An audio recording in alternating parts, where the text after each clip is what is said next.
Atap membran yang pecah di venue akuatik Kompleks Olahraga Jakabaring Palembang dan belum diperbaiki hingga kini, berakibat tumbuhnya lumut di kolam venue ini. Upaya perbaikan sudah dilakukan bertahap oleh pengelola Kompleks Olahraga Asian Games 2011 dan Asian Games 2018 tersebut, meski kekurangan biaya perawatan.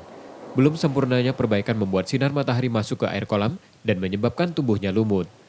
Kondisi diperparah padamnya arus listrik di venue ini karena tunggakan iuran PLN yang belum dibayar pengelola, membuat mesin pompa air kolam yang biasa berfungsi untuk sirkulasi air juga mati.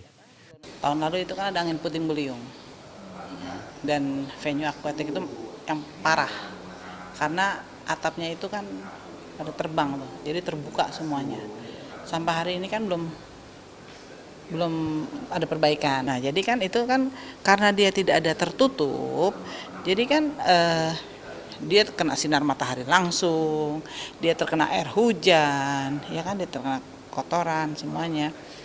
Itu apapun yang kita mau kita kasih chemical yang paling baik, yang terbagus pun juga tidak akan menjadi seperti yang kita harapkan, ya kan.